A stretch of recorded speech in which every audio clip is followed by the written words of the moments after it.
Bienvenue dans cette nouvelle édition du QG News. Au sommaire de l'actualité, la tension était à son comble ce mercredi à Cotonou, au Bénin. L'opposition a maintenu son mouvement de protestation en dépit de l'interdiction du ministère de l'Intérieur.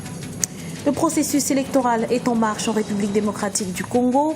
Le dépôt de candidature pour les élections provinciales du 25 octobre 2015 a été prolongé jusqu'au 25 mai. Puis fournir de l'électricité à plus de 30 millions de foyers. C'est l'objectif que s'est fixé la Banque africaine de développement à l'horizon 2018. Les détails dans ce journal. Mais tout d'abord et en bref, un sommet régional pour tenter d'enrayer la crise au Burundi.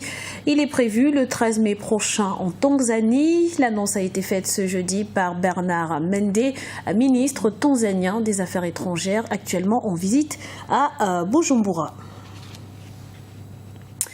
L'opposition béninoise brave l'interdit. Elle s'est rassemblée dans les rues de Conakry, la capitale, ce mercredi, malgré l'interdiction du ministre de l'Intérieur. Une marche annoncée pacifique, mais qui pourtant a connu des échauffourées. Le point sur la situation avec Lefty Ounou. Prévue pour se dérouler depuis la place de l'Étoile, la marche organisée par la classe politique de l'opposition ce mercredi s'est heurtée au dispositif des forces de défense et de sécurité. Cette manifestation intervient après la tentative d'arrestation du député Kandi Dazanaï. Défendre les libertés démocratiques, c'est le mot d'ordre des marcheurs. Nous sommes là pour défendre les libertés fondamentales.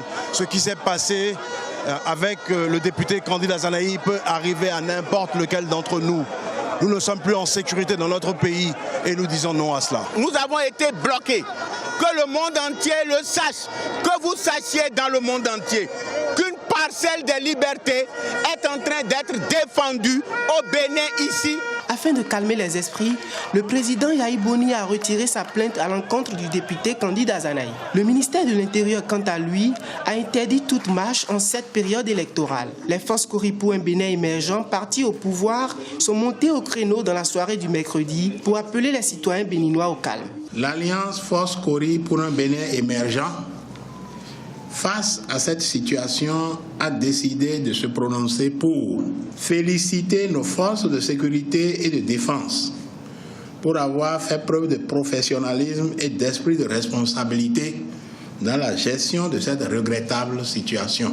Réaffirmer notre foi aux principes démocratiques qui régissent le régime politique dans notre pays depuis l'historique conférence nationale des forces vives de février 1990 et notre attachement à l'alternance politique par les urnes. Ce jeudi, la vie semble avoir repris son cours normal dans les quartiers de Cotonou. En cette période de consultation électorale, tous les acteurs de la classe politique et de la société civile sont interpellés afin que la paix et la cohésion sociale soient préservées.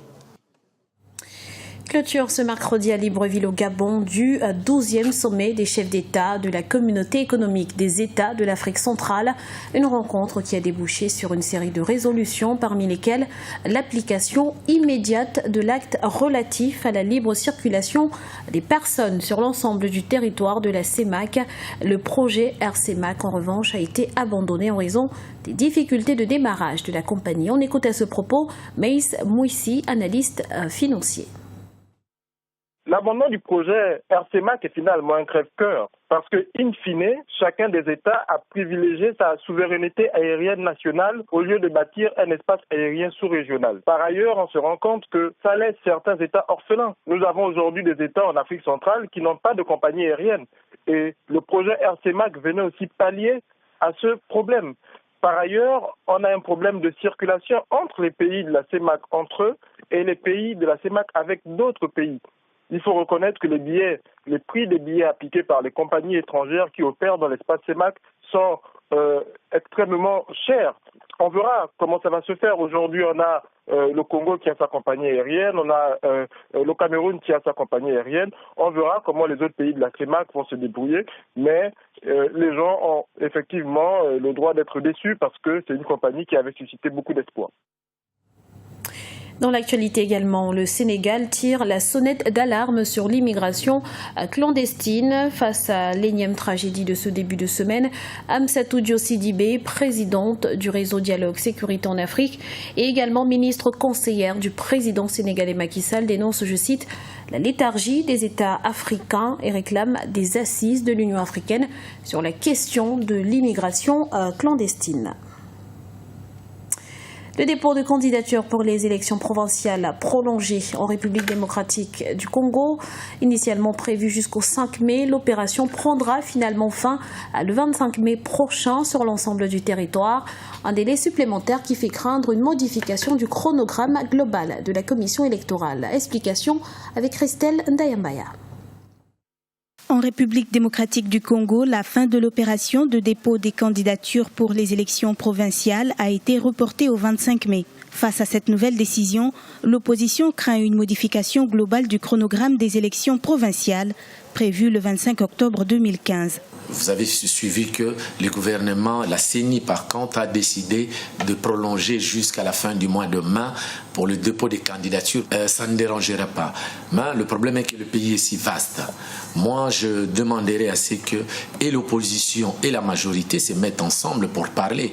Et c'est ça la vraie démocratie africaine, quand on se met autour d'une table pour traiter le problème du pays. Les députés congolais avaient adopté le 9 janvier dernier la loi faisant passer la République démocratique du Congo de 11 à 26 provinces. Un découpage qui suscite de nombreuses réticences dans les provinces.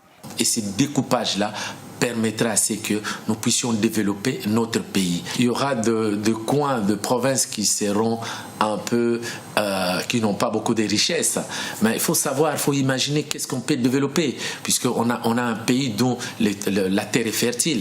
Si on n'a pas de minéraux là où on se retrouve, pourquoi ne pas développer l'agriculture? En République démocratique du Congo, les élections provinciales et locales sont une priorité pour le gouvernement. Ce scrutin permettra d'élire les députés provinciaux qui, à leur tour, éliront les gouverneurs et les sénateurs en poste depuis 2007.